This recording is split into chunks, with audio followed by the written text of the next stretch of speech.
Mic testing. Bwana Yesu asifiwe.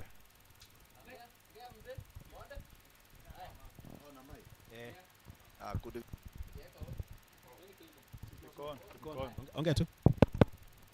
Hello, amjambo. Iko sawa? Karibisha. Yeah, habari. Jambo. Welcome. Iko sawa? Welcome.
Filling station along Nakuru Mogotio Road, just 40 minutes from Nakuru and 5 minutes from Mogotio. Bamboo Woods Garden is a serene and versatile outdoor space, perfect for meetings, photo shoots, and team building activities. With its well-maintained gardens and peaceful ambience, it provides an ideal escape from the city's hustle. The venue also features a restaurant, serving delicious meals, ample parking for guests, and a relaxing environment for both corporate and social gatherings. The establishment also has a modern kids corner. Bamboo Woods Garden, a great getaway.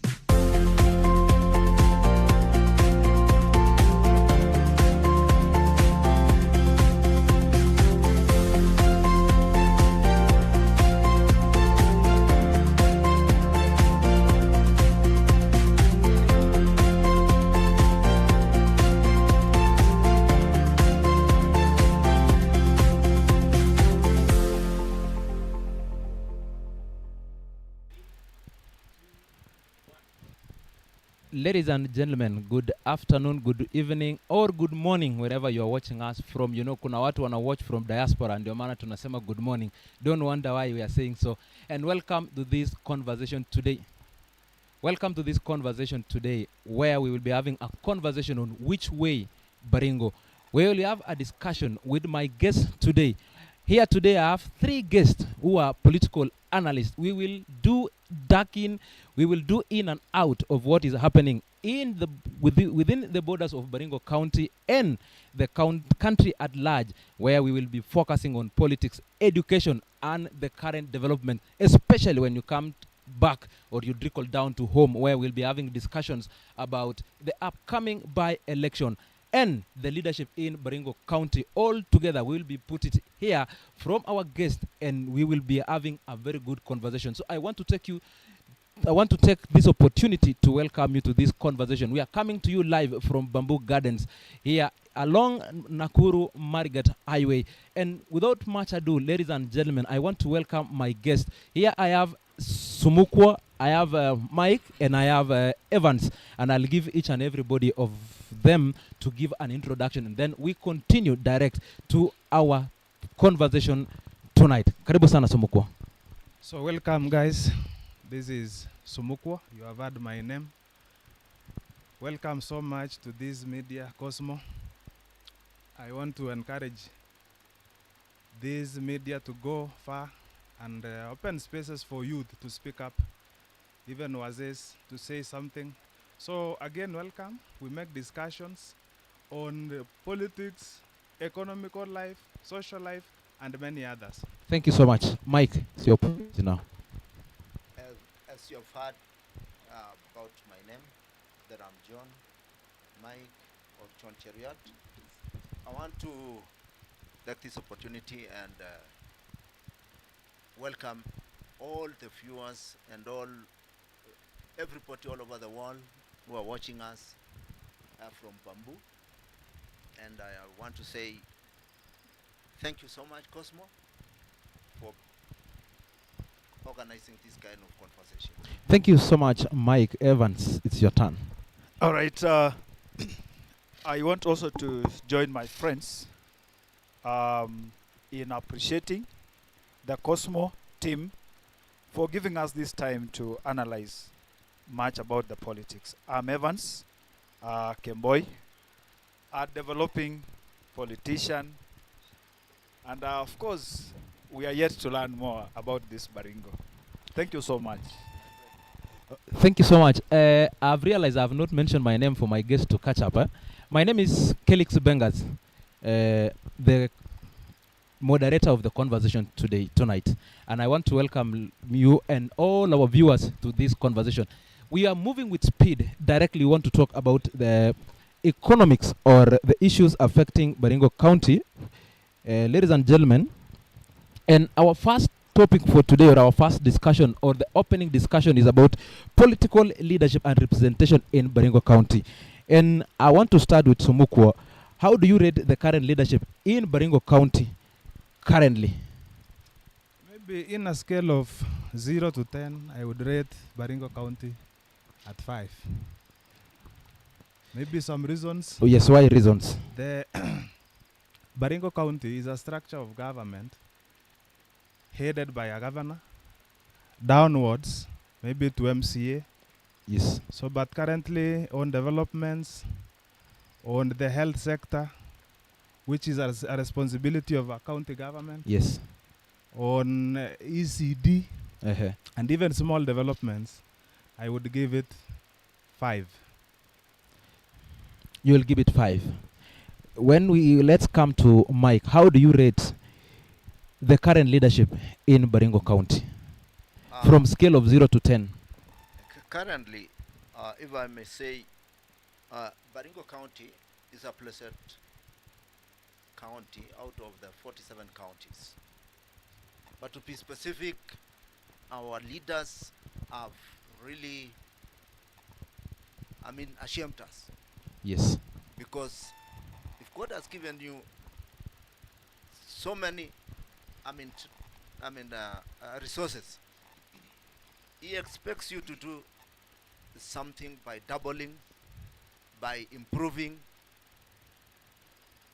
As if I can rate our leaders, Yes. starting from The our governor.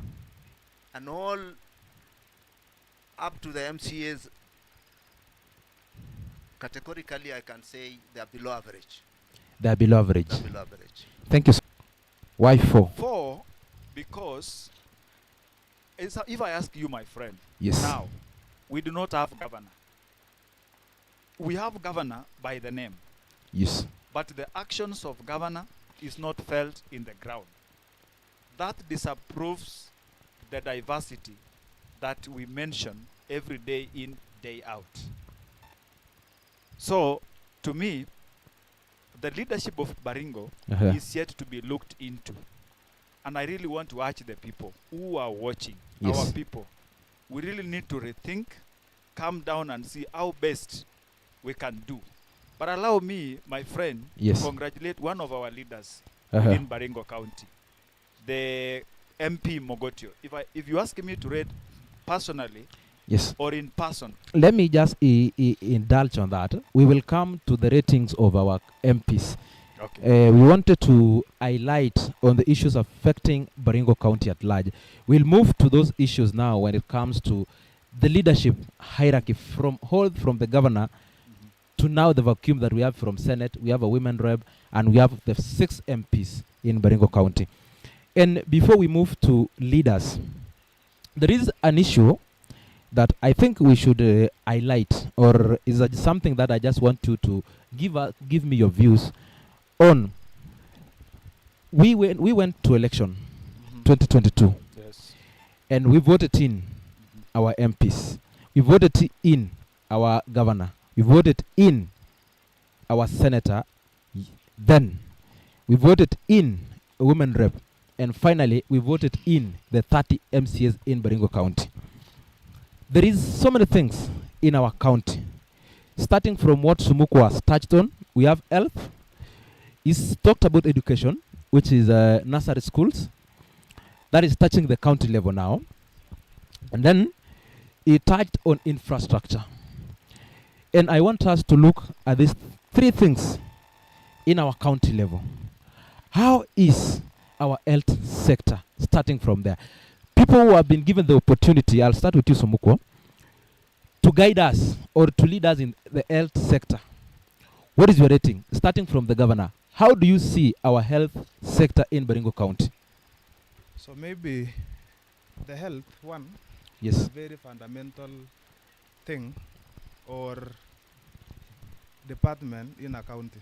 Yes. Even in the national government. Yes, sir. So my problem is this health. In fact, even if I ask you Yes. now, do you know the CEC health?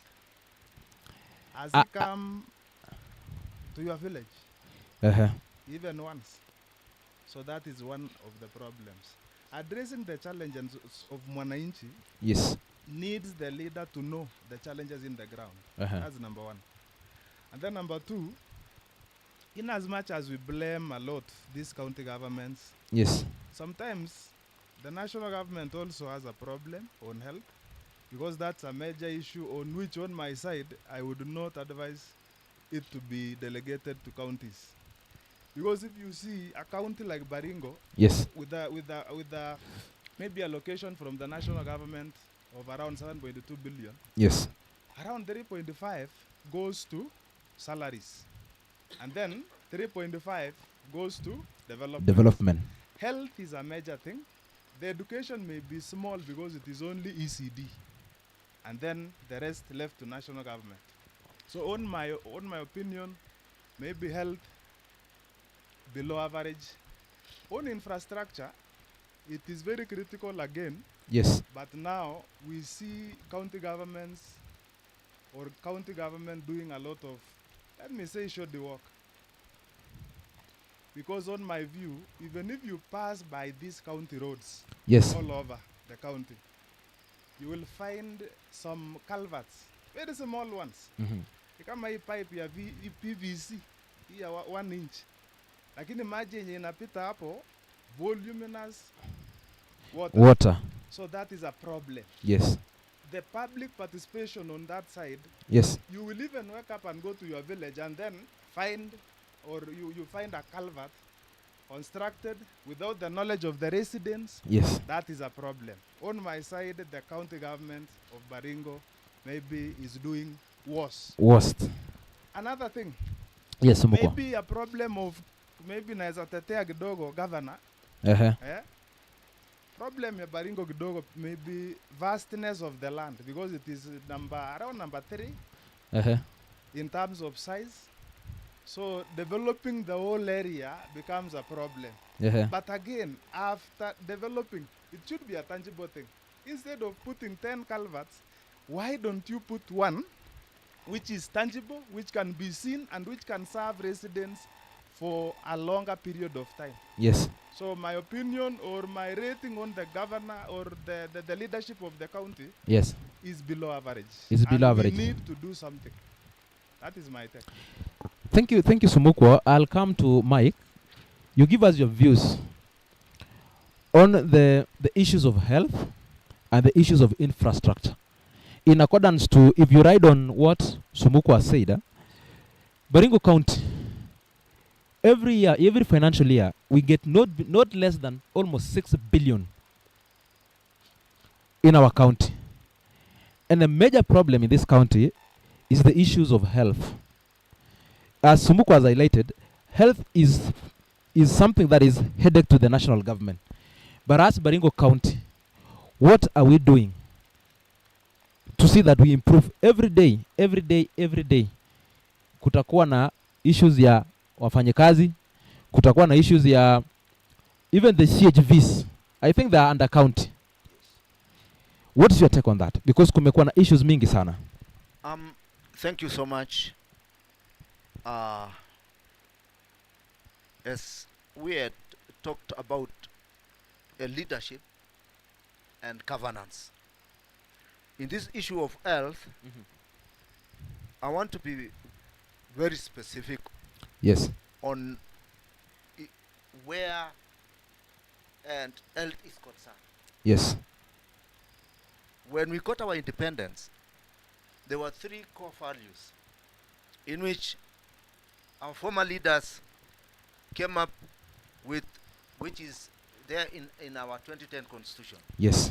That we have to struggle and prioritize 3 major areas: on economic, Yes. on health, Yeah. and maybe other developments. Yes. But I want to be very specific on health.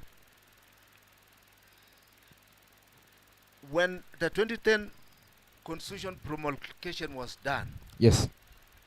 health is one of the areas which was devolved. But in this case, counties are struggling each and every day to do their best.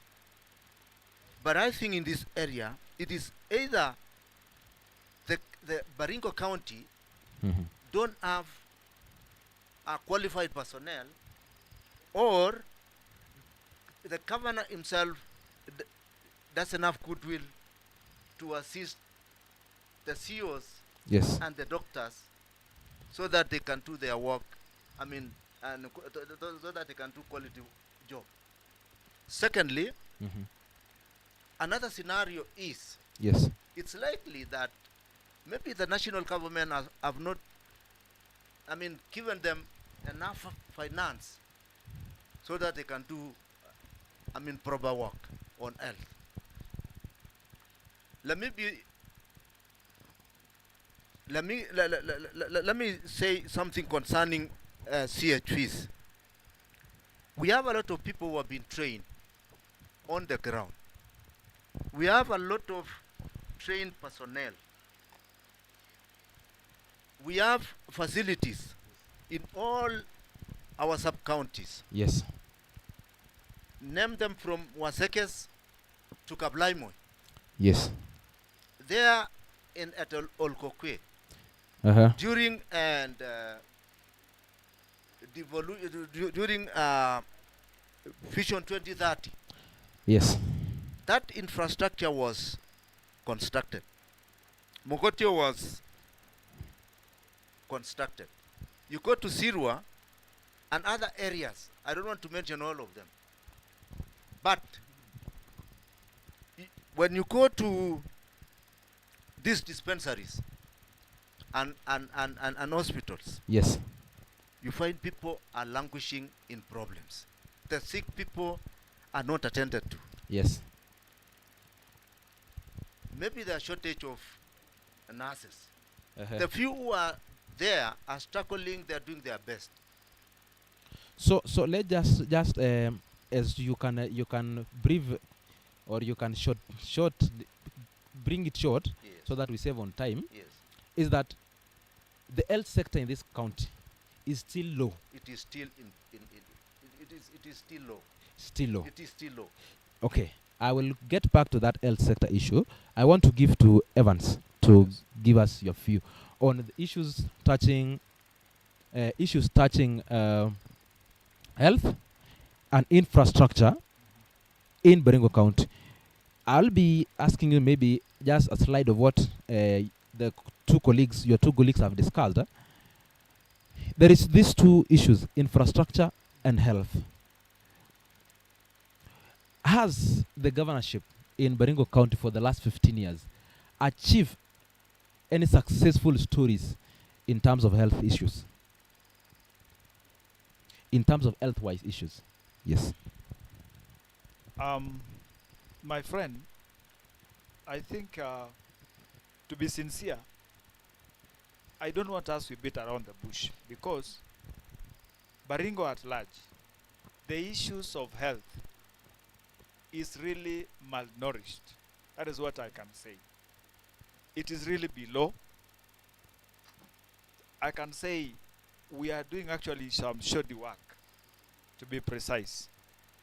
You know, health actually is a service that is intended to diagnose, to prevent, or rehabilitate the health services of the people. It is not serving its purpose in Baringo. Yes. It is not serving its purpose. In that, let me tell you, my friend. Yes, Evans. If you go down there, if you go down to the villages, I can dare say you rarely get the services it is deserved. Starting from the simple flu that people suffer from, it is rare. Leave alone that. Tell me in our county the levels of hospitals that we have. I don't know whether you have that idea, because the highest level we have in our county, Yes. in as much as it is a county of great diversity, the highest level we have now is level 4. Don't tell me it is level 5, unless I don't understand the levels of hospitals. Because the other day, our president came in. Yes. He promised us about the, equipping the hospitals, health facilities that we have. Yes. We have this SHA issue. I don't see whether it is working alone within our county. So, to be precise, my friend, health issues in Baringo is a problem. And I want to urge the authority to kindly look into it. You know, saisi tuko na serikali. We have the government at hand. We have the cake at home. We want to feel that cake. We want to have our people benefiting from this. We want people to benefit in diagnosis. We want people to benefit in rehabilitation in these health centers. Yes. As services should serve. So I think that is wrong. Infrastructurally, I can take you back to Eldamar. I've been there. Yes. If you go there, you will wonder. The kind of infrastructures that are elevated there is worrying. Being in this 21st century. Yes. So if you can, if at this 21st century, we are still struggling about infrastructure. And I think we are really being, I don't know, is it because of the little surroundings that we have? You know, Baringo is made up of around 11 kilometers square. Yes. So if you can range it, I don't know whether is it the resources that we need to have is bearing on the area that we cover. Yes. I don't know, is it political?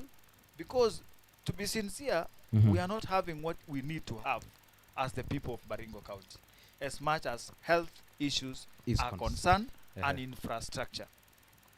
Thank you so much, Evans. Thank you so much. And ladies and gentlemen, if you have a question or you have a comment to add on what we are having here today at the Bamboo, you can just send that comment to from wherever you're watching us. I know we are live streaming through a multiple pages, and I will have time to go through it and make sure that I highlighted either your question or your concern, I'll make sure that I highlight it. So, ladies and gentlemen, let's keep engaging, keep moving as we discuss matters affecting Baringo on our topic today, which way Baringo. And Sumukwo, we are now entering to, there's been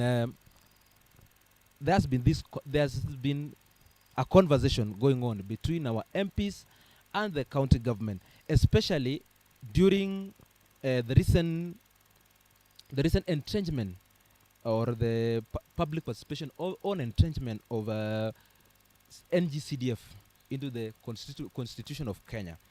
There's this discussion specifically that came out from our MPs, and particularly Eldama Ravine MP Honorable Musa Sirma, Mogotio MP Ruben Kiborek, and Charles Cameron for Baringo South, that Baringo County have received 1 billion shillings. If I'm not wrong, or almost every financial year is 7 billion. So meaning, for every 5 years, the county of Baringo have received more than 30. My mathematics is not mathematically working. 7 times 5, which is 35, times 15 years so far, which is 35 times 3, 105, if I'm not wrong. And the people on the ground have not seen any yield fruits. And their CDF imeguza karibu kila mtu. So I don't know, what is your take? Do you support what the MPs are saying, or they're enjoying even the NGCDF without no proper development in the sub-county levels? So, thank you. Having an opinion on that, so let me first say that the county governments, I think there's a problem on tendering. From when these resources are disseminated from the county governments, when it reaches Mwananchi, it has passed through a lot of hands. From the county, reaching the tender, the person doing the actual work in the ground, this money will have gone to allowances, will have gone to a lot of things. So, but when for NGCDF, the reason why it is serving people and it is felt in the ground, CDF do not have this long procedure to reach them 1 inch. That's number one. Number two, the NGCDF, frankly speaking, is being felt in the ground in comparison to the county governments. Another factor is the salaries, which I mentioned in my first conversation, or my opinion. County governments pay a lot of salaries. Around 7.5 billion allocated to counties by the national government. A whooping 3.5 billion goes to salaries. So the remainder, that's around 50% of the whole budget, or the amount or the money allocated from the national government downwards to county of Baringo.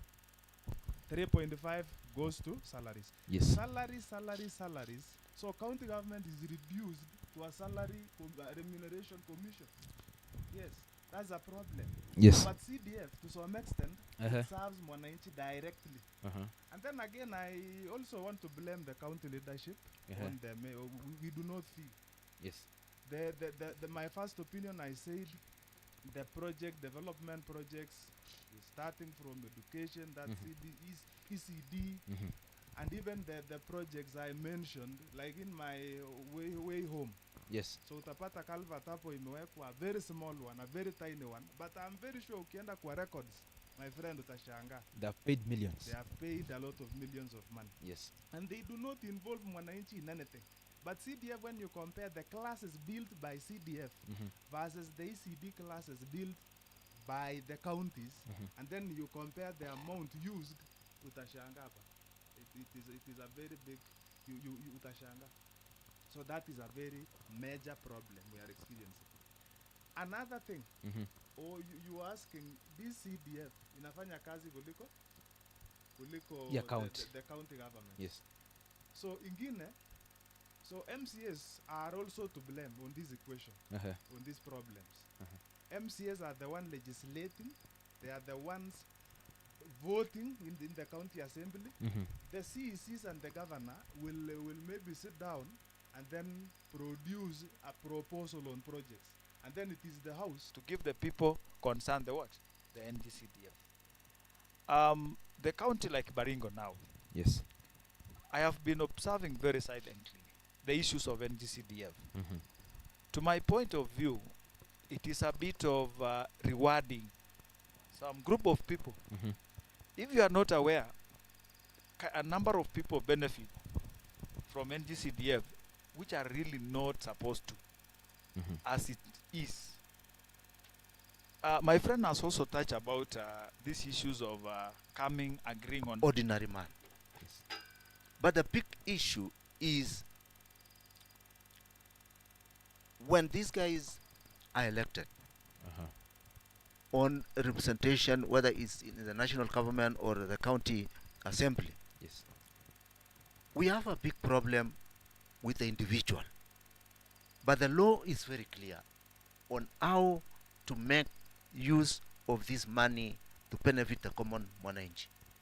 For instance, when we talk about and NGCDF.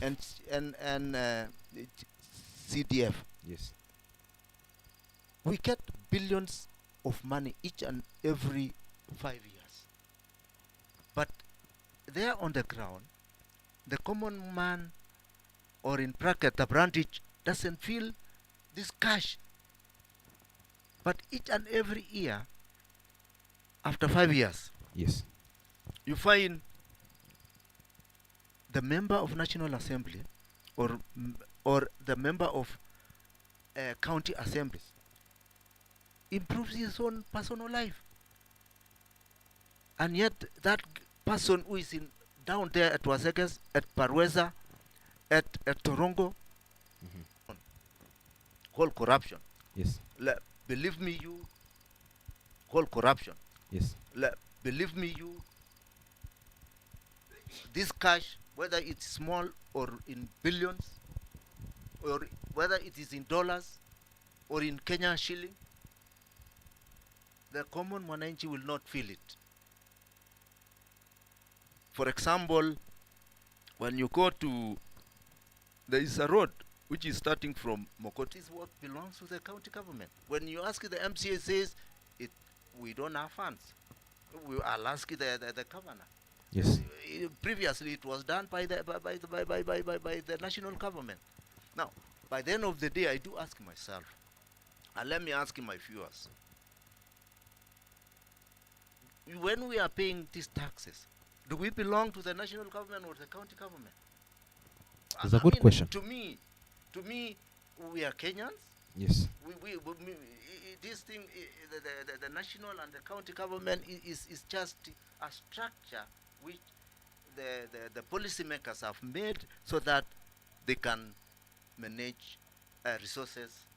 I mean, in a transparent and account manner, so that mwananchi can benefit. But the dragon, which is called corruption, Yes. is a big issue. Let me wind up by saying this, that and I'll ask all the viewers all over the world. Kenya, we proclaim that each and every one of us, every Sunday we go to churches, every Saturday, Uh-huh. and on Fridays we go to our mosques. Those guys who don't go to church, they believe in ATR, African traditional religion. Yes. We proclaim that 80% of Kenyans are believers, Yes. are born again, they're Uh-huh. Christians, Mhm. and in ATR you believe that it's a taboo to steal somebody's property. Yes. I want to ask, this thing is mind-boggling. Inanisumbua sana. Why should we be corrupt? And yet, all our areas within those, lives. Yes. We proclaim that we are clean people. We are born again. Yes. We don't steal, and God is very much aware. That is the big question I'm still asking myself. Unless we interpret our constitution on chapter on 6 on integrity. Integrity issues. We have to the issue is not even the constitution. The issue is not this issue of governance. The issue is the individual. The issue is not even parties. So the issue is individualism. The individual. The self-interest. The self-interest, because you go there, when you reach parliament, when you go to the assembly, when you are given that position as a CS, Yes. you start becoming an entrepreneur. Unaanza kuwa mwanabiashara ilhali tulikutuma utuwakilishe. Inanisumbuanga sana. Asante sana Mike. And at this juncture, I want to talk about an issue that is currently ongoing on Baringo County. There was an issue between the executive and the legislature, or the legislation, that is the governor and the county assembly. This issue was with the Public Service Board until it reached a point of formation of ad hoc committee. I think you are aware of it. Sumukwo, as a political analyst, as young as you are, as a young person, as a leader of tomorrow, what is your concern, or what is your take on that issue? I believe you followed the conversation for almost 5 or 6 days. There are a number of people who were called. There are a number of issues that were raised there. There was an issue of even the casual workers. There is a number of billion of shillings that has been allocated there. Some will reach the people, some money will not reach. What is your take and the rate of corruption in Baringo County? So, this leadership, it rises and falls Yes. on the person at the helm. If the county is at mess, Yes. then maybe I blame the governor.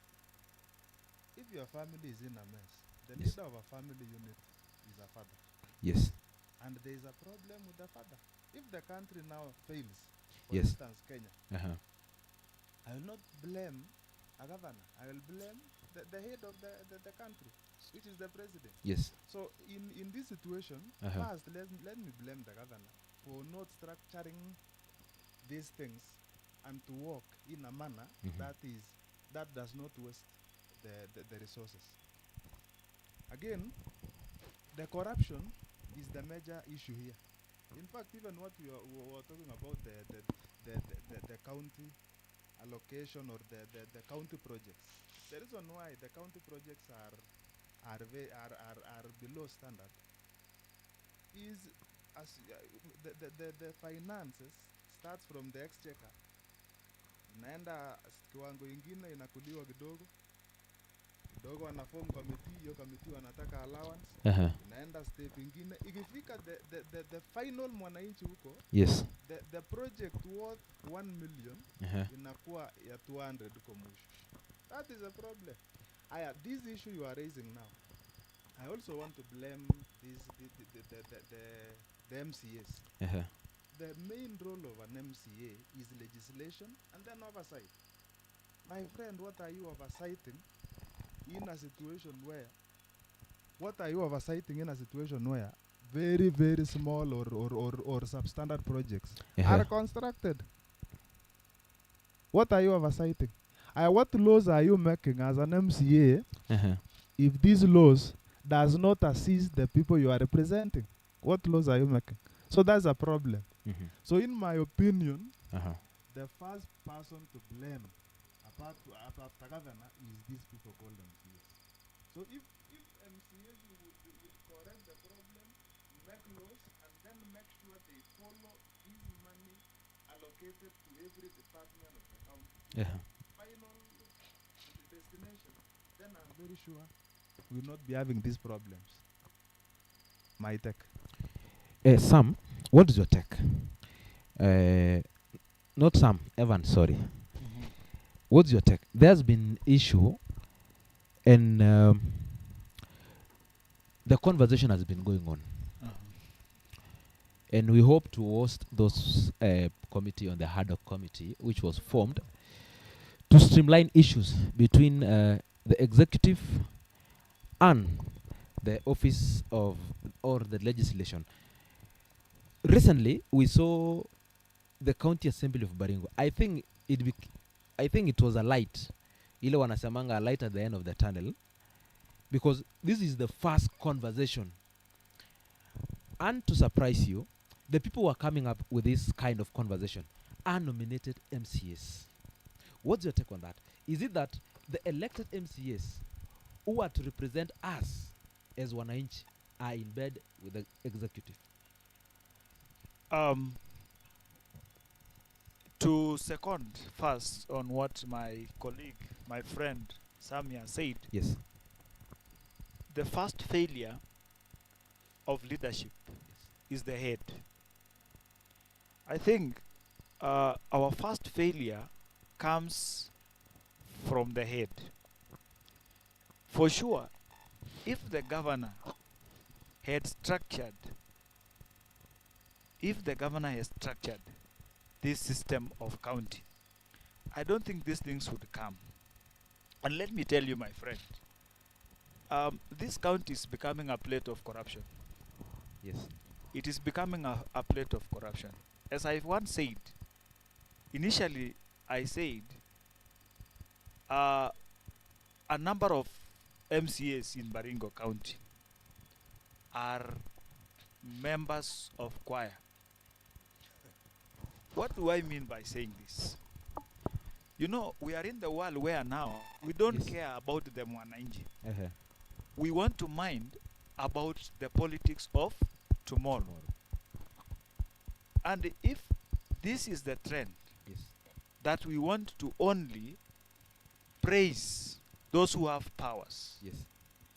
they suppress those who have ideas, they preach people those who can give something to eat, but those people who are watering things to be eaten Yes. are being looked down upon. You know, this county now, Yes. a number of us, we really believe that we are in government, but we are the most suffering people. I must say this, because you see, just like my friend has said, you are given some money for a given development. Each one, there are a lot of mouths that they are wide open to chew or to be given something to swallow before it gets to the original Mwananchi. So when it comes to the level of Mwananchi, Uh-huh. a lot of things are really being compromised to praise the national cake. We are really diverse as Baringo. Yes. You see, we have resources. It is not that we do not have resources. Mm-hmm. Those mines rebuild these resources amongst us and multiply the same resources. Yes. Look at it, my friend, in this scenario. Do you know a case in Mogotio now? Uh-huh. The market. Do you know market in Mogotio shifted from say just generally the leaders of Baringo are corrupt. We do not have yet the correct leaders. And if we have the correct leaders, Yes. very few. And those few are fearing on also the horn. You know, tuko na pembe ya kudunga watu kwa sababu tuko na serikali. Na you see, people, they don't want to be looked as if they are going against, compromising the what? Compromising those things that should go to the real Mwananchi. Barely known. We are in serikali ya bottom up. Is it really bottom up? I don't know. Do you What's think we are the- let me ask you, my friend, do you think we are developing as Baringo? Give us your view. We are not. Yes. It is only a person who does not see. As I said, those who have ideas have no powers. Those who have powers have no ideas. I'm saying those who are in powers accept the ideas, because you may think that you have power, so now you want to hit the people, those who have ideas. I once said, my friend, you cannot stop diarrheaing by stitching the anus. There is a process of which you can treat yourself from diarrhea. It's not a must that you must stitch the anus now. It's because that is the place where things gets out. Now you go and no, that's not the way to go. Okay. If you ask me now today, Yes. changes that must be done. Okay. Only let leaders be leaders. Mm-hmm. Let them not see. Kuna difference between the leadership Uh-huh. and there is that leadership and there is power. So there is this difference. People take the power more than the leadership that they should. So I think that is where we are failing. And if by any chance this gets to the governor, I feel that he has to be the governor. He has to be the head of the county. He has to give the directions on how things should be done.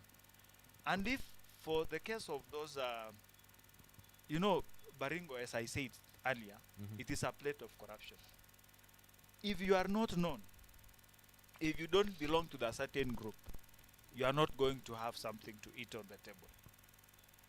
You must know someone, you must have something so that you are given something. That is where we are. It is man eat man society. Thank you so much, Evans. Huh? And Mike, you have listened to the two gentlemen on the issues of the Haddock Committee. I think you are aware of what happened in that, or you have some hint. What is your take on that issue before we move to the next conversation?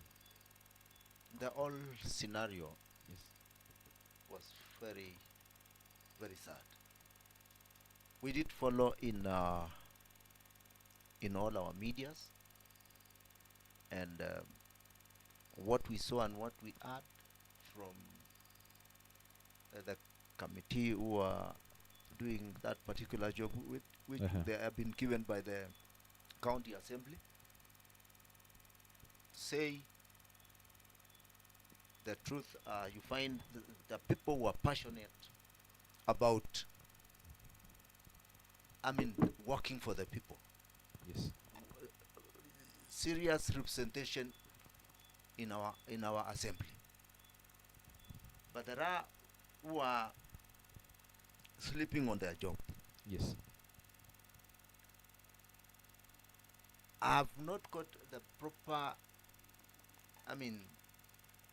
issue concerning this thing. But for our leaders, as an elder, you are supposed to go behind the curtains or behind the tent, solve your issues instead of coming to the camera and washing your dirty linen in public. It's not in order. When you differ,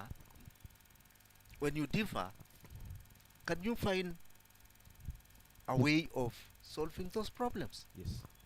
Because when you bring those things into public domain, yes, you see, believe me, when two bulls do fight, the grass, suffers a lot. Who is the grass in this case? It is the common wananchi, the voter, the beneficiary, the person who sent you to that honorable house. So I want to urge all our leaders that let us take precautions. Let us respect that the laws which are governing our county. Let us work for the people who sent us there. Represent us wisely all the time.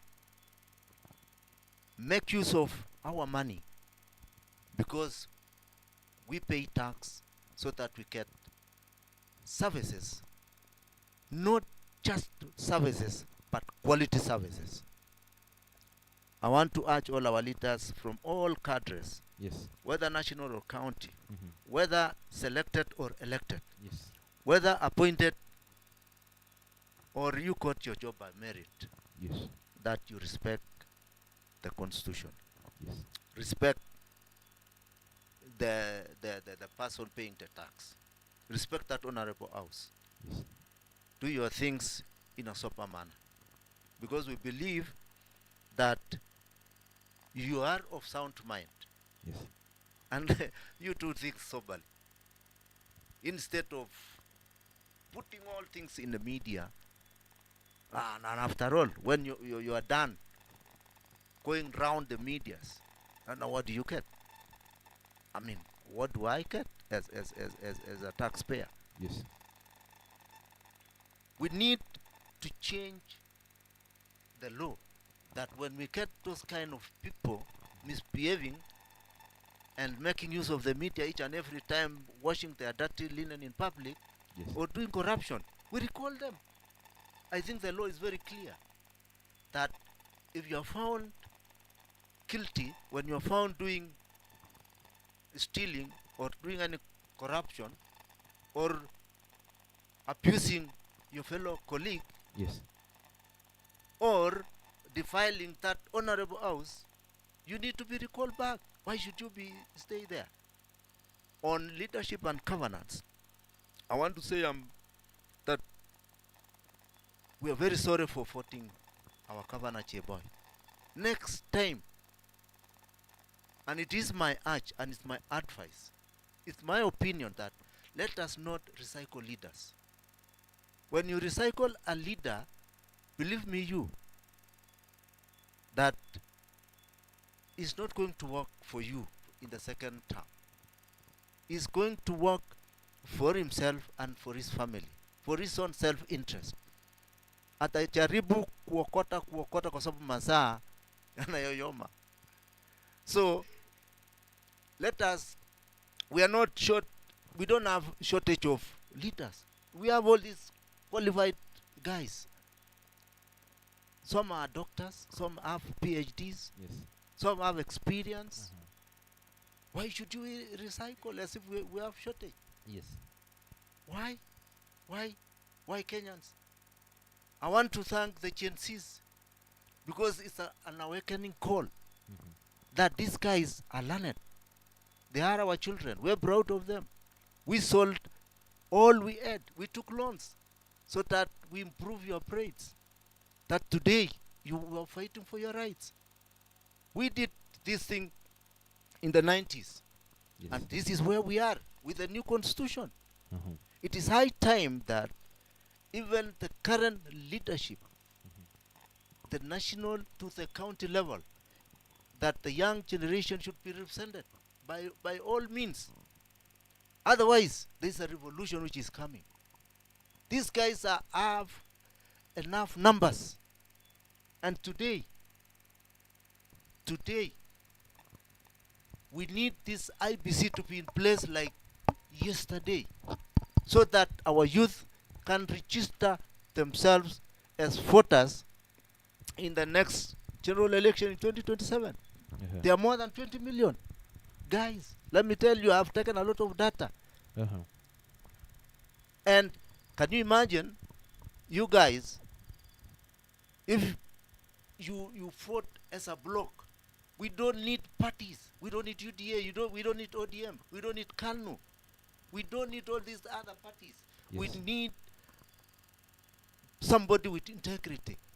We need somebody who has a vision. We need somebody who can do value addition on our resources. Yes. Can you imagine? All the way from TRT, the diatomite, Mhm. the GDC, Yes. at Entourage land. We are blessed. We have rupees, gemstones. Come to come to Koibatek, come to Lembus land. Yes. We have enough trees to do value addition on our products. Can you imagine the number of animals we have in this county? We have more than maybe more than 500,000 animals. Why don't we bring, somebody brainy, somebody, an accountant, an economist, who can do value addition on hides and skins? We have Maui, Yes. which the national government through Vision 2030 and stimulus program pump almost 500 million. Na bado ijakuwa. Na hiyo kitu tu inakaa tu is rusting. Come to Mogotio. At Mogotio Livestock Improvement Center, we have a tannery which is the machines are rusting. Yes. And all these things have been devolved. And yet, there is vandalism which is going on. There is this book, I don't know who wrote it, I can't remember very well, that I Cry, My Beloved Country. It is so sad to see these things going into West because of lack of leadership. We need guys, the young generation, who can, revolutionize this country and improve our country. Yes. Thank you. We have got given resources, and can we do something about it? So rich and become the poorest in development in Africa, running to all these other countries for requesting for help, for assistance. Yes. Why should we take loans? Why don't we do value addition on what we have? Yes. Thank you so much, Mike. And because in the interest of time, I want us to shorten the explanation, because we have a number of issues. We have not even reached the half of the questions we have. Sure.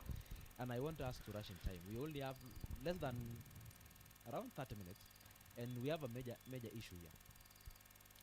Mike touched on the issue of IEBC. I think, if I haven't gotten wrong, I think the chairperson has been given a go-ahead. I think in some few days he will be sworn in as the new chair for IEBC. And in that moving in that speed, Baringo County, all of you are aware that we lost our beloved Senator, Honorable William Cheptumo, some few months ago. And kumekuwa na siasa za hapa na pale. There are a lot of politics that is going on in the county right now.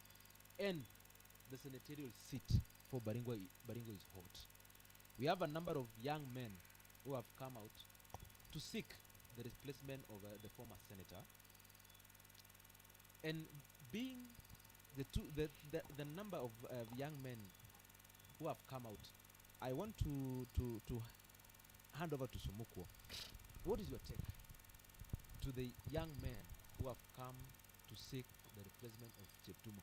And in addition, so that we clear that topic, there is a kind of fact in this issue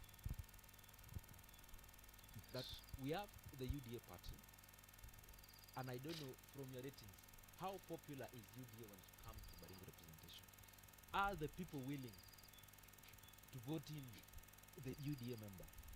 If at all, there is kind of person. But before you answer that question, what is your take on these young men who have chipped in to seek a replacement of Honorable William Cheptumo? So thank you, Bwana Alex. Alex. So first, let me say that may the soul of William Cheptumo, our beloved senator, rest in peace. Yes.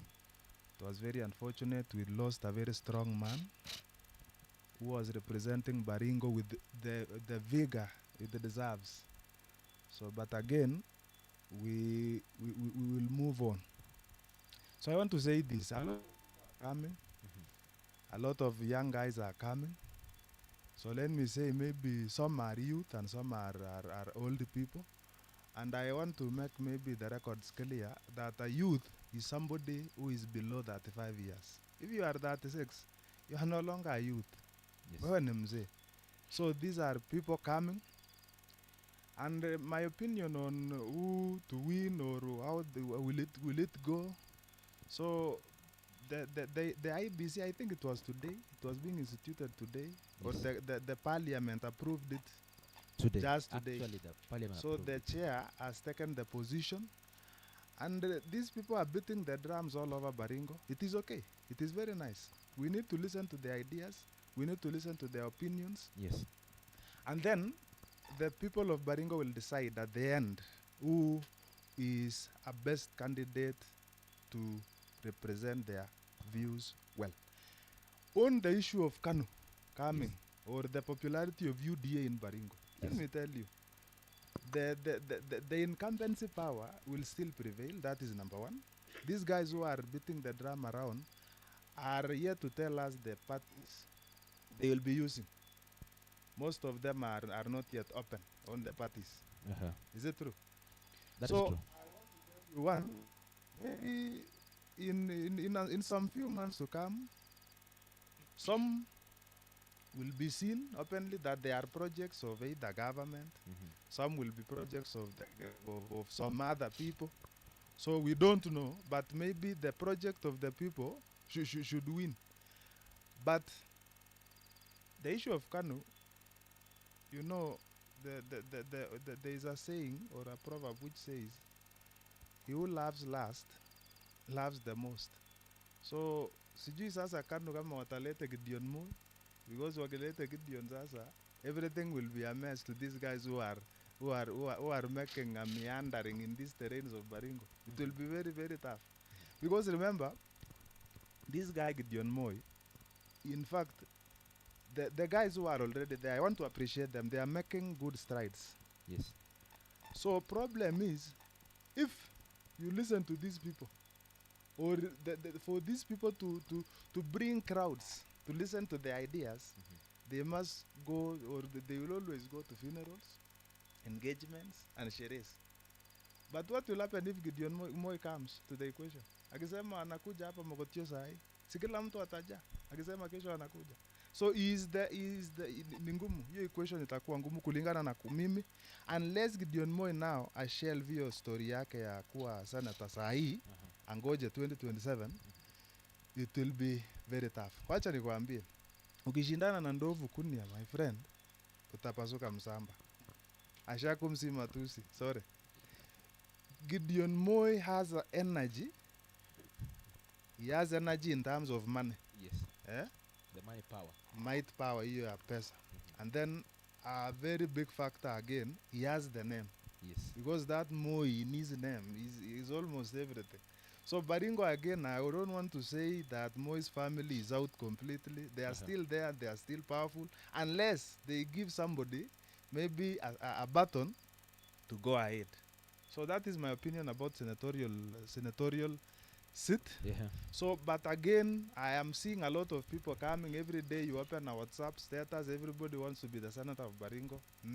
Many people coming. So I also want to encourage youth, go there, vie, even if you don't have money. Some people may listen to your ideas, and then there's a jeeper. Ndio hivyo. Yes. Sam Evans, Yes. according to you, Baringo is known to be the home Of great of diversity. the great man, the second president of the Republic of Kenya. Sure. Yes, Mzee Moi. And unfortunately, as I've highlighted earlier, that we lost our senator, Honorable William Kiptum, a few months ago. And now, the IEBC is up and running. It's only await the signature of the president. And the whole team of IEBC will be constituted and officially start its function. And among the first function that IEBC will undertake is by-elections. That's true. I believe in Kenya we have around almost 130 something, inclusive of MCAs, the county assemblies, and MPs. Remember, there were MPs who were promoted to the executive. There are people who were given to the ambassadorial roles. But let's trickle down to home. The factor of UDA. We have had a number of leaders saying, mkichagua mchagua ambaye yuko kwa chama ndiye aenda saidie rais. according to you, according to your statistics, putting in the factor of Gen Z in Baringo community, do you see the light of UDA or do you see the light of Kano if at all Gideon come back to the seat? Thank you, Helix. First, I want to take this time to mention that our senator, great senator Cheptumo, went untimely. May his soul continue resting in eternal peace. He was a great man. He was gentle, and he was just our senator that I think for a long time we are going to miss him. Yes. Equally the same, we have to fill the seat. I am seeing a number of youth mushrooming, but I want to believe that they have future. It is true that we have leaders, but of course, I also want to agree that it is not the loudest mouth that have the content. Or should I say, the louder you are does not mean that you know what you are saying. Yes. But I will also want to encourage the youth that they should not shun out. They should stand firm, and they are equal to task. And if you ask me, I would also want the youth to try, for this time round, to be given chance to demonstrate, to also taste this cake. In the issue of UDA, so far, we are busy filling the choir team, as I said earlier. It is not that we are actually for the best. It is only we need to be recognized that we are above, we own the government. It is not about the leadership anymore. If you ask me about the issue of Gideon Moi, of course, he is a threat to those people who are planning. Yes. If today he decides to stand, really, it is a big problem to these youth that we have. I do not second that he must be. Yes. But just like my friend has said, that financial muscle that youth do not have, that name, that Moi family name, Yes. is really at its own par. You can rarely, it's hard to beat him. But unless we get out from the syndrome that I'm seeing people are suffering from, if people sit down and come to their reality, we really deserve a youth to lead us. It's only, I have an advice to my great friends, the likes of Chamitei is my great friend, Mundulel, my schoolmate, my classmate at Emining Boys High School, a great school, the likes of Tobolei. They are really good, energetic youth that if you see, if what they are saying is really going to work, they deserve to lead Baringo. But equally the same, for you to stand at that senatorial seat, there is a capacity, there is a level that you must have developed currently in Kenya, in terms of financial, in terms of the family name, and of course how much you are known by the people. If people could vote by the characteristics, by the personalities, by the traits of the people, then we would get the right person. But so far, I wish the youth all the very best. I'm really in support that the youth to stand, but I would wish to advise them, we agree to one person. If they sit, come up with one person, a youth, we agree together, we support them, we give them power. At least we let them taste.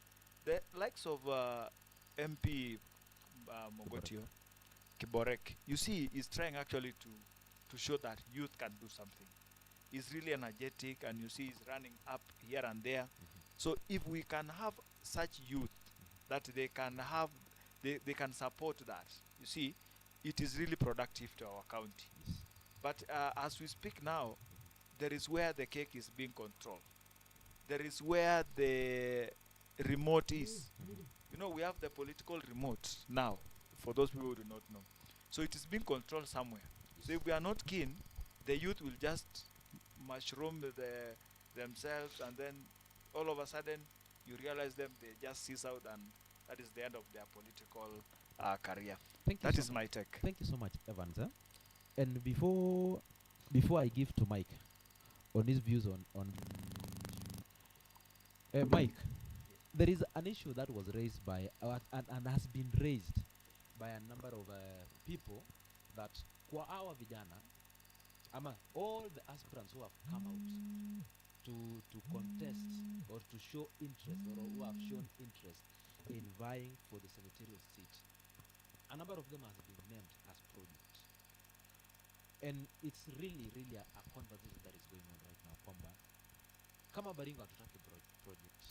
I don't know what's your take on that. Do you believe that these youth are actually projects of other people? As Evans has said, there is a remote somewhere. Do you believe these are people or product of remotes? Your statement is not far from the right. Yes. But I'm here to confirm. But the body language of these guys speak very loudly, because these are the guys we know. These are the guys who've been on the ground. Yes. But all of a sudden, you find somebody is becoming so crazy. I mean, some have a lot of unnecessary powers. Yes. So, as you guys have said, that some are projects. Either it's somebody, or these aspirants are projects of either a minister, an MP, or a project of a certain party. But in my take, I'm seeing from a different angle. My suggestion is, these young guys who are trying to fight for senatorial seats, Yes. are doing a lot of good service to the incoming generation, Yes. or upcoming generation, for that matter. Going forward, let me bring my point and suggestion that let us go beyond the parties. Yes. These party issues has brought a lot of incompetency in our representation from time immemorial. Yes. Because today, if we say we want somebody from UDA, Yes. I mean, are we really going to get the right person, the qualified person, the right person who's going to represent us in our Senate, I mean the lower house? Yes. Suppose we say, okay, we want somebody from ODM, Yes. somebody whom Raila has said is Uyunitosha. Is he really representing us? Now, when we come to the Kanu, as an individual, Gideon Moy is a good person. He is a good person, but the age doesn't allow him.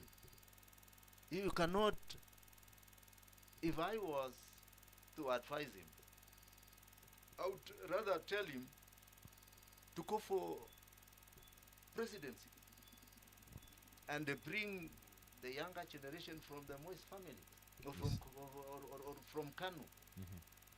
But in this case, all those things doesn't matter to me. These are not priorities. The priority number one is, let us elect somebody of integrity. Number 2, Yes. let us select a young person. Uh-huh. Number 3, because the Senate is not a place for going to sell mangoes and oranges. Yes. Neither are we going to be talking a lot of stories. Mm-hmm. That is an honorable house whereby we need somebody who has done law. We are dealing with law. Yes. We are dealing with checks and balances on the presidency. Yes. We are dealing with devolution. Yes. We are dealing with all the counties. Uh-huh. How are they making use of these billions the national government is giving them? So in this case, we should not make it a merry-go-round sort of a project. Yes. That we should be in every place, each and every time you run where there is death, kuna mazishi, wa unakimbia. Suppose people don't die. Do you have any other place you can meet these people? Do you have any other idea? Yes. So we need these guys who are aspiring for this senatorial seat. Yes. We need to do a lot of brain reasoning. As the young generation, that we need to go beyond 2027. We need to improve our counties. How are we going to improve? We need a qualified person. We need a super person. We need a person who is for the people. We need a person of chapter 6. We don't need parties. Hatuhitaji hizi vyama jamani. Hebu tutoe hii kasumba ya vyama. Tutoe hii kasumba ya kusema fulani ametuambia kule Nairobi. You have the vote, you have the right. It's your constitutional right. Yes. Can you exercise what God has given you to empower yourself, your people, your county? Yes. And if we arise above all these petty issues and these kind of jokes, you know, politicians to take the common mwananchi just like any other ball. Hawachukuliangi sisi hata kama ni ball ile kubwa. They take as if it's a small tennis there. They don't care. They bring cash from nowhere. They buy the less fortunate in the society.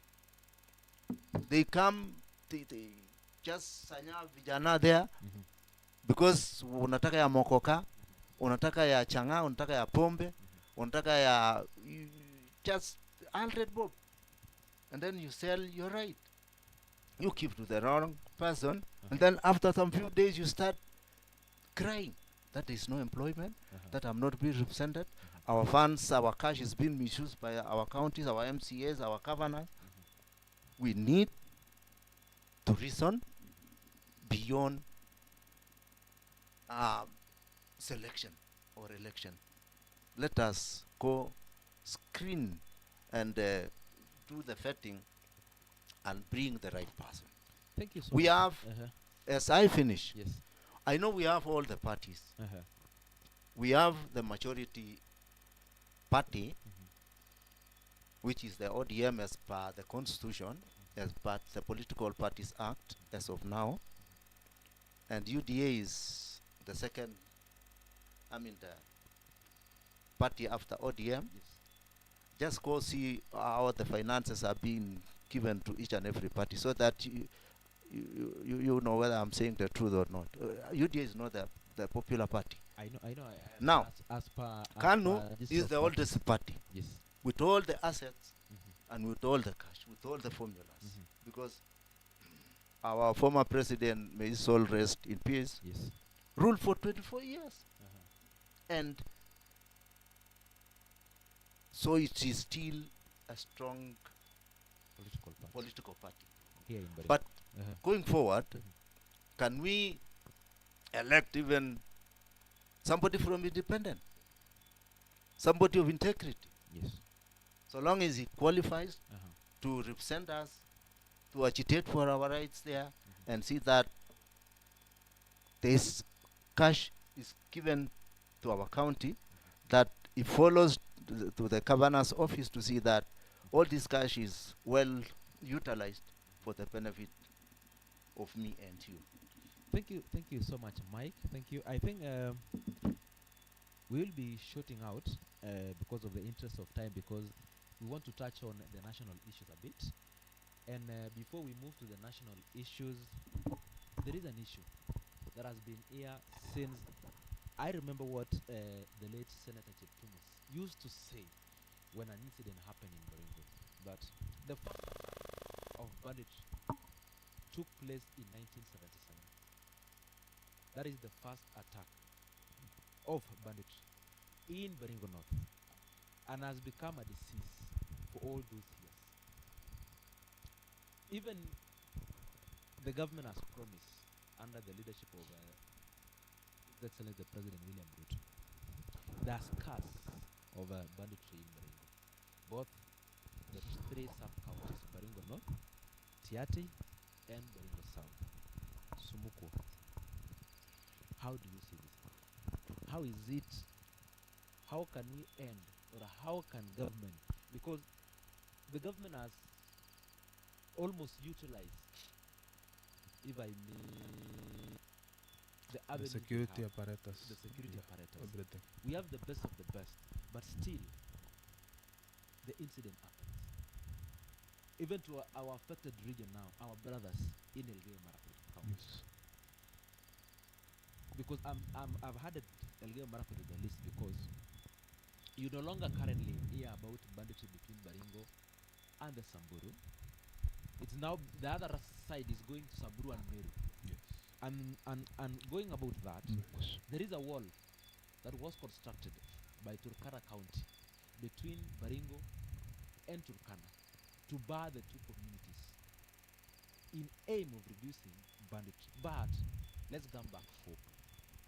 Baringo. What is what can the government do to end this managed banditry?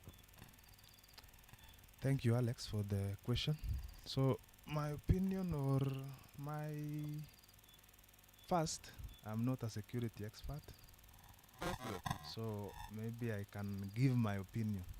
One, security is a major critical thing, and even let me tell you, a country like US, 53% of its budget goes to security. So meaning security is a very major thing, or a very basic commodity for any country which needs development. So let me say that in Baringo, there's a very big problem on that security issue. One, these bandits are conjoined with the community. That's the problem. Such that the security apparatus cannot deal with them directly. They will shoot and then retreat back to the community. And then it becomes a problem. When you want to deal with the banditry, you will go to the community, and that is a humanitarian issue. Number two, the problem with security in Baringo, I think it is the worst thing, the terrain of the land and the vastness of the land in especially constituency like Tiati, or Yes. Tiati East and West sub-counties. They are very vast. I mean, they are very big in terms of land size. To maneuver with the security detail cannot maneuver that easily. So it poses a problem again. Number three, the illiteracy levels and the information in those counties or sub-counties or that region is very wanting. Why? In fact, maybe if you go to those areas up to now and you ask who is the president, they will some will still talk of Moi as the president. So it means there is a very serious problem on communication and the information. Maybe solutions. One, the government should open up that area in terms of infrastructure and invest more on education to inform people and make sure people to learn. Because I am very sure if even those people are taken to this world, developed world, even like Nairobi itself, those people can change their minds. Another problem is depending on one income source, like maybe this issue of livestock. So this one income, they believe that only livestock can sustain their lives. Is a problem. They need to diversify that area, and the main body which can assist those people is even not the church. It is the government. The government should act.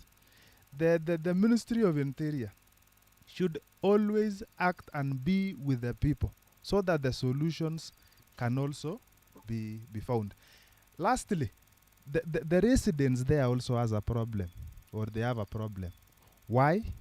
I am very sure they know these people. They know the bandits themselves. And the problem is that they cannot maybe give the correct information to the security apparatus. So, issue of security in Baringo, it is becoming a major issue because in all corners, even if you want to develop the whole county, that one becomes a major problem. Even today, and shout, you come from Baringo, people will run away from you, courtesy of insecurity. They think you have a gun. So maybe another problem is in the issue leadership. Yes. When leaders try so much to possess an area, so I want to say politicians cannot be a solution to this security, because this politician needs votes and they cannot harm their own people in the name of security. So Yes. they will protect everything, and they will never give a solution. So maybe those are my opinions. Thank you, Sumukwo. I think, what's your take, Evans, on the issue of banditry in Baringo? First, those who are affected by this insecurity in Baringo, Yes. to say have lost their loved ones, Yes. that they take heart, and may their souls rest in peace. Indeed, it is very painful to see the education is being disrupted by such things in Baringo County. Yes. It is very painful at this 21st century that we see people shooting their own brothers and sisters. In fact, it is so inhuman. And I feel that we really should come up with the better solution. Yes. I think some of the things that are escalating, or rather that brings up these issues of banditry in Baringo, to me, I normally see one of it to be the cattle rustling. There is, of course, these political motivations that has been said for a long time, and there is competition of resources amongst these communities. Yes. It is my take that can we take these things at hand? If we suspect something or someone, we always say, or somebody said, anything that crawls like a dinosaur is a dinosaur. Why can't we address it directly that from the management of human, to manage human being is not physical. A bit is intrinsic. It should be controlled in a way that Yes. people should be made aware. Some of them are doing it maybe because they think that they deserve to be there. Just like my friend has said, Yes. if they are, if these people are educated Yes. to know that it is not only where they are, it is not only cows that they can make them rich.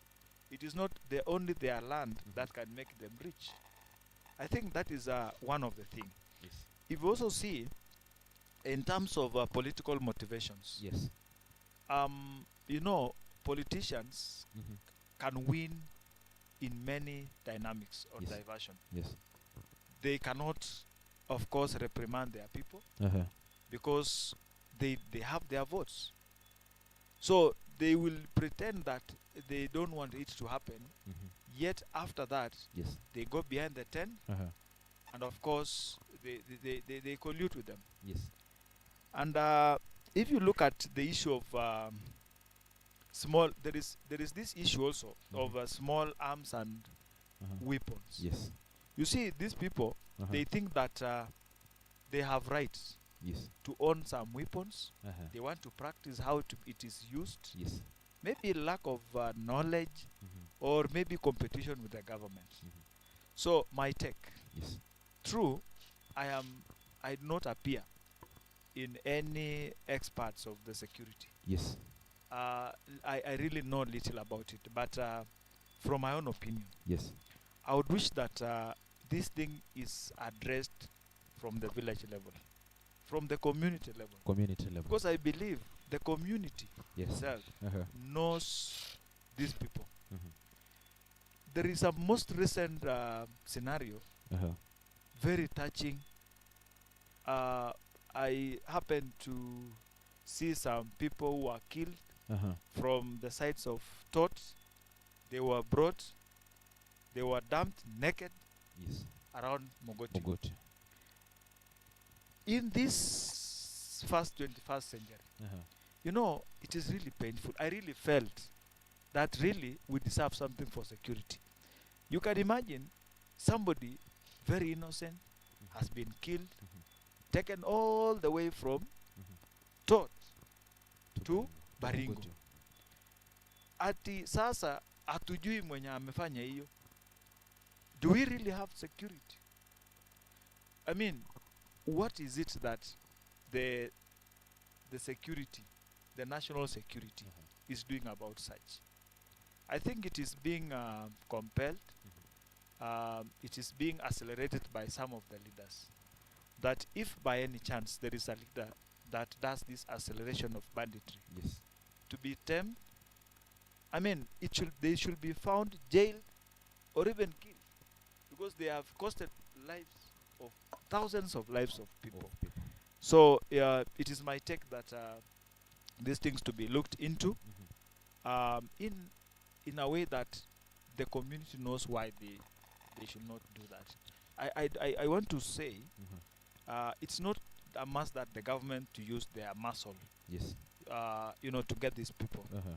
We can even use the community levels. Community approach. Yeah, we can approach from the community level.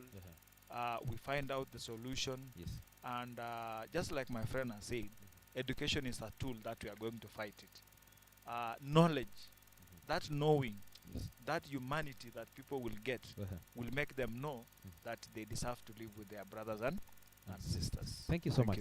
And before we move to the national issues now, and I want to read some comment. And here is a comment from Steve David Kipruto, anajita Black Excellency.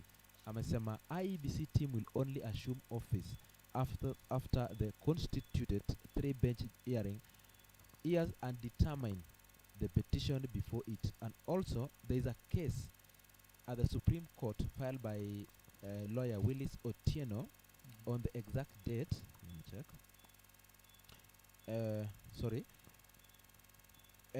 There is a case at Supreme Court filed by Willis Otieno on the exact date and year of election. Willis argues that the general election must be held next year, August, not 2027. By-election cannot be held 1 year before an election. If these facts holds, then there will be no by-election. Interesting days ahead. David Kipruto is a son of Baringo, a lawyer who practices law in Nairobi. And thank you so much, Steve, for following the conversation. There is somebody called Jeff Mumbwambi. Great visitor Evans for me listening from South. I'll take a look around another round of a look from another side before we move to the national issues on the broad-based issue. How was the reception of President William Ruto in Homa Bay? My internet is failing me, but I'll look for that in the next few minutes. Okay, thank you. There is somebody called Haruna Laki watching from Bomet County, Konoin Sub-County. My question is about T-sector. Why west of Rift having challenges in action of selling to comparison of East Rift? Then we will tackle this issue later, even though it's not part of the conversation, but we will tackle it. Ladies and gentlemen, I want to remind you that we are still having this conversation here at Bamboo Green Gardens, where we are talking about matters Baringo, which way Baringo, in terms of development, politics, and even infrastructural ways. And right now, we want to open a new page and jump to national government politics. There is an issue of Wamunyoro. There is coming of Tawe movement. There is also the issues of the Kenya Kwanza welcoming ODM on board. And I want to start with Sumukwo. If you partake or if you look at the reception that the Kenya Kwanza received in Oma Bay, in collaboration to the exchequer or the exchange of the perceived coalition that is being held in government, though they are denying that they are not in government, but a number of Raila Odinga allies are in government. What is your take? Are we, or will the Kenya Kwanza form the next government with the ODM party? Putting in question their agencies who are in, and now if I look at that, there are a significant number that will not change come 2027. There are the feeling votes come 2027. And to just elaborate on that, this year's candidates from all the schools, doctors, will go home with their national IDs. That tells you their chance if, but then the IBC will conduct a mass registration voter registration before the 2027 election. Then, what is your take on the reception of president? 1. 2.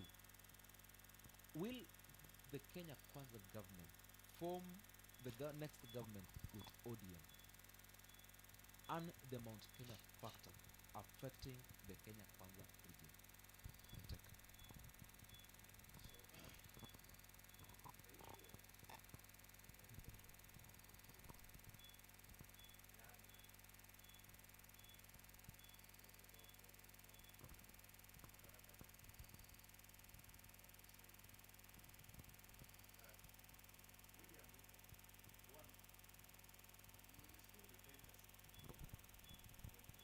Yes.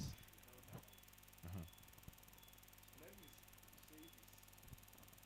There is some Raila allies are still in Yes. why Raila Mm-hmm. some of them maybe when Raila going to the river, some of them want to be politicians and stay politicians.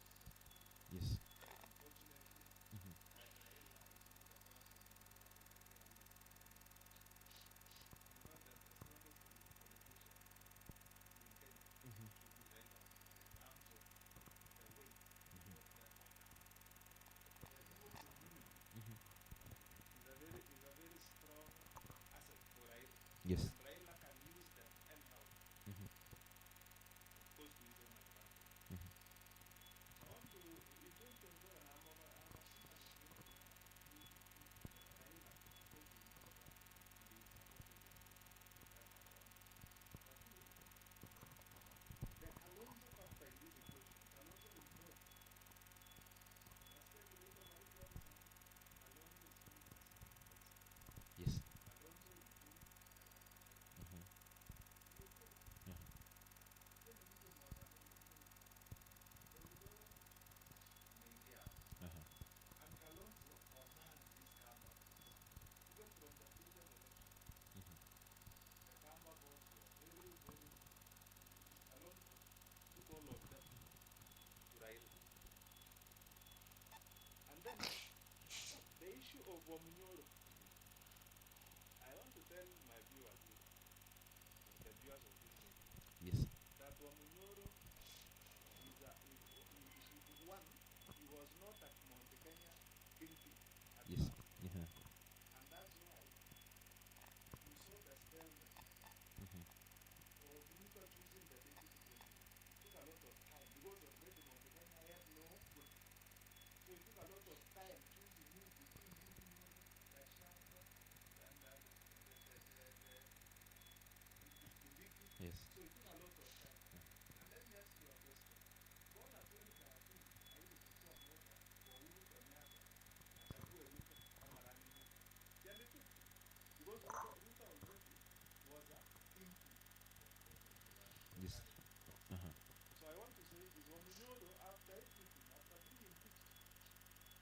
very creative, and his advisors, Uh-huh.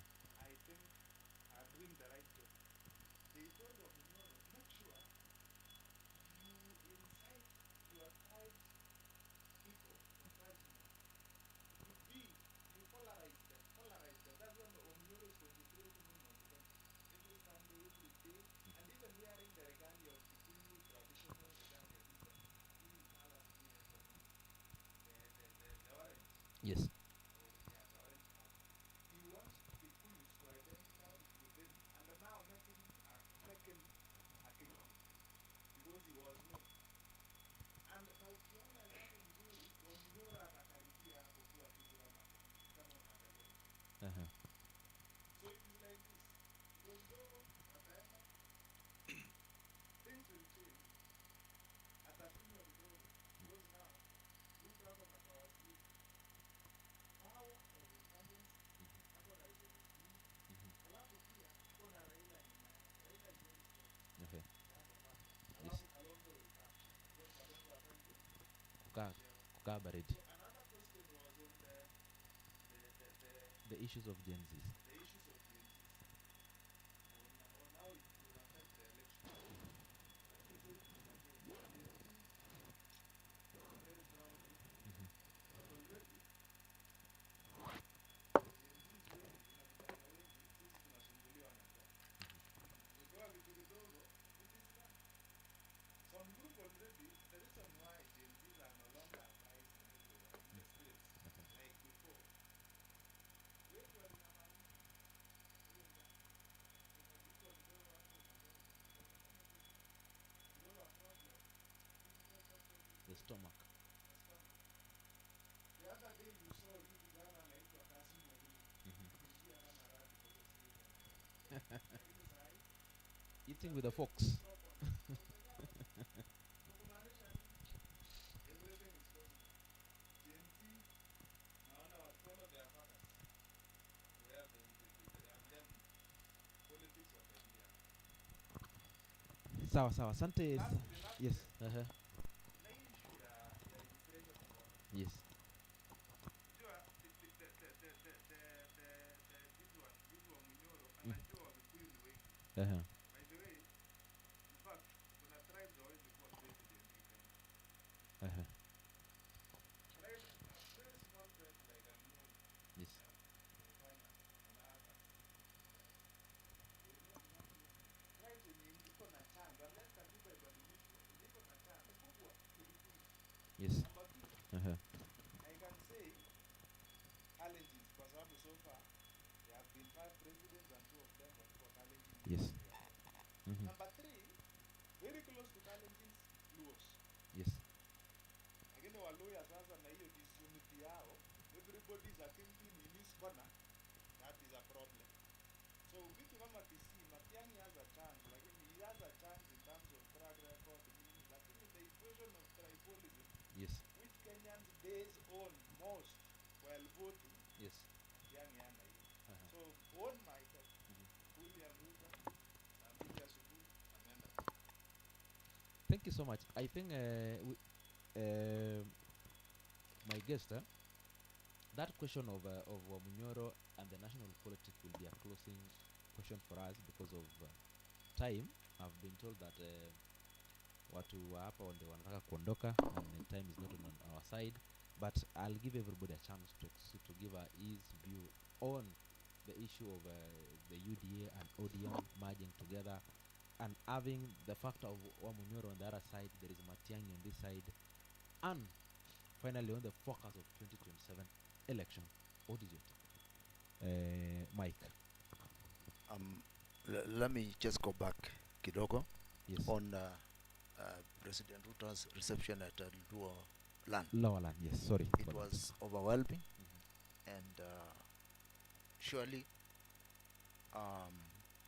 he had a soft landing ground that. Yes. after being thrown from the mountain, in bracket Murima, and in this case he owes Honorable retired Raila Odinga a lot, because he came the right time when already he had already, lost a grip of leadership Yes. after Gen Z's protest. Mm-hmm. In this case, going forward, whether the new marriage will last or is going to be a divorce or a separation there between now and 2027. Mm-hmm. I want to say that the relationship, my suggestion is that they'll stay up to 2027, but beyond there, Raila is always a schemer, and he has a target. Yes. He is a movement. He is an enigma. And believe me, Raila is vying for presidency 2027. 2027. Uh-huh. And unless otherwise, number two is on the Wamunyoro. Wamunyoro is it's those are survival tactics in any war, in any game. Wamunyoro is just trying to survive after being thrown from the government. That is why he's coalescing his campaign within the Mount Kenya. Mount Kenya region. But the issue is this: Mount Kenya fort is gone. Youth Ruto should forget about it. Yes. It is gone. Mm-hmm. It's just like something which has been taken away by the waters, by the big river. It is gone, and but the mountain will not join UDA. Yes. They will not support Ruto under what circumstances. Uh-huh. But the chances of joining Raila are very, very high.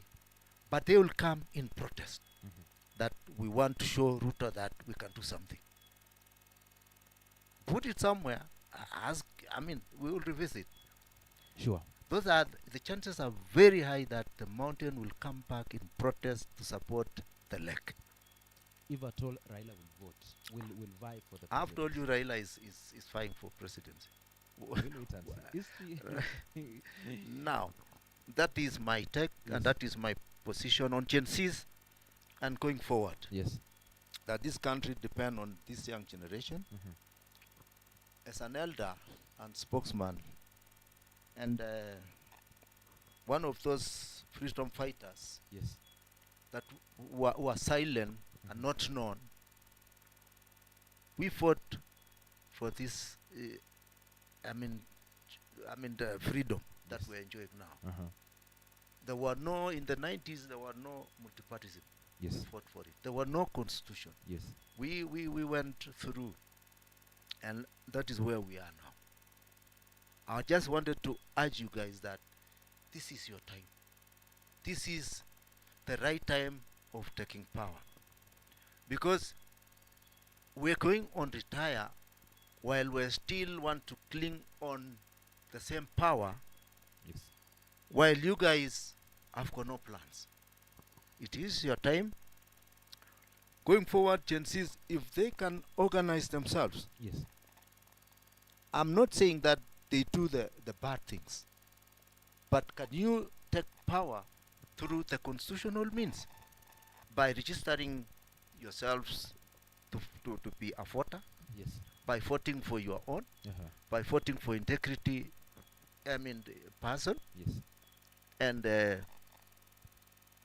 because you guys have got a lot of qualifications. Some are innovators, some are ICT wizards, Yes. some of you guys are industrialists, and we have utilized land. Why don't you do irrigation? Why don't you do export? Must we be importing each and every product to this country? Africa has been taken as a dumping ground for all sort of things from the Western country. Yes. Can you wake up and do value addition on all the resources God has given us? And the only way is by electing your own. Because the elderly are doing their overtime. they're no longer even fit to be in those offices. Yes. And yet they are earning billions Mhm. and billions of cash on your behalf, you guys. Mnasikianga kasi kwa vijana, pesa Pesa kwa kwa wazee. wazee. I think I mean, can yes. you mnaweza kujisaidia? Asante sana. I think I'll give Mike an opportunity. I will give Evans an opportunity to highlight as you wind up, so that you can save on the other side time. Wasitungoje sana. Wind up. Thank you, my friend. Yes. And I think we really appreciate we've gotten time at least to discuss on the county issues to the national issues. Yes.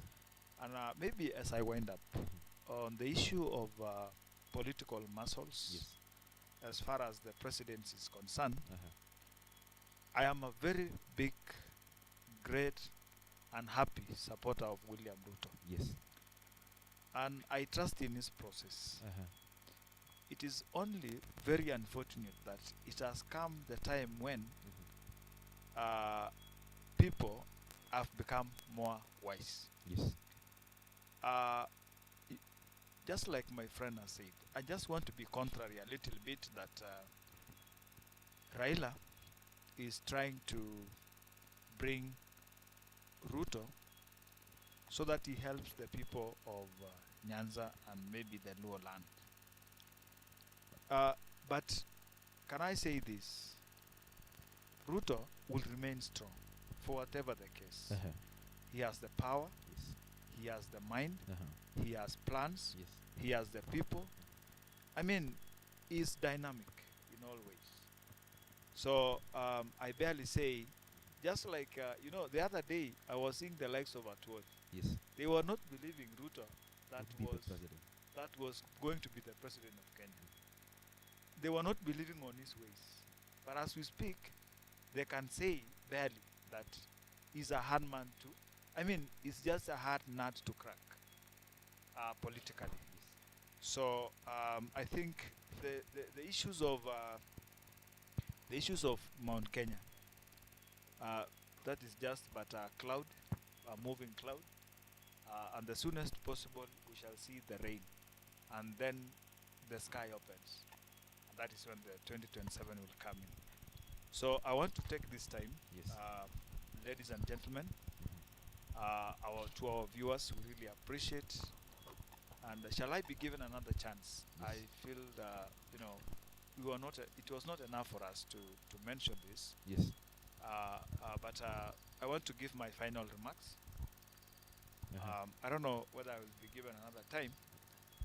But my final remarks is that people of Baringo, I want to wish them that they choose the right senator.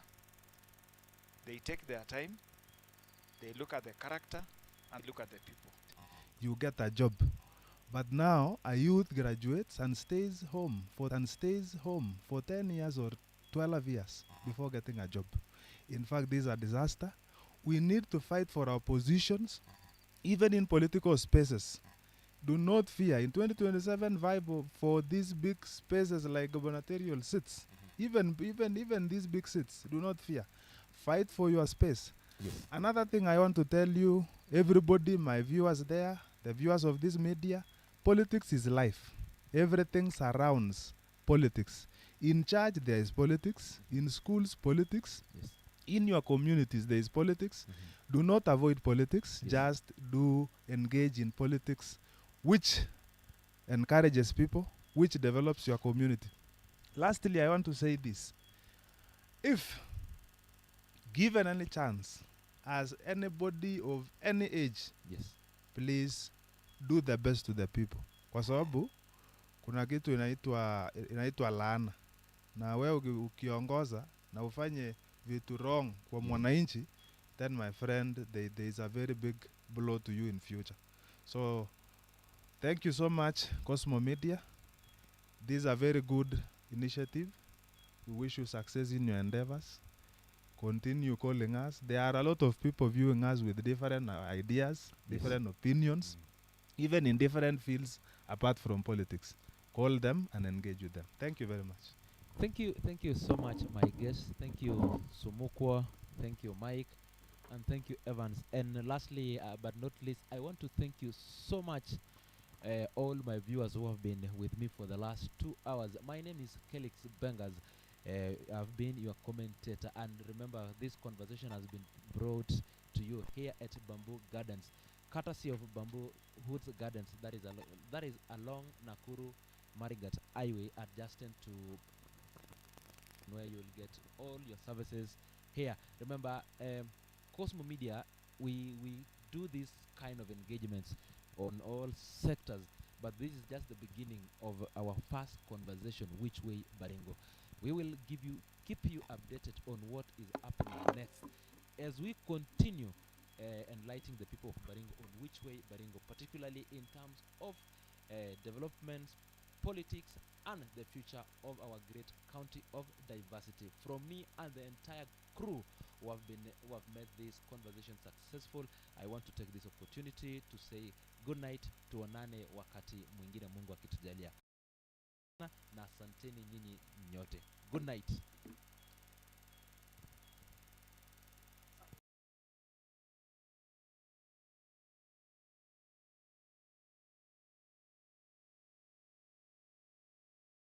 This garden is located next to Simba filling station along Nakuru.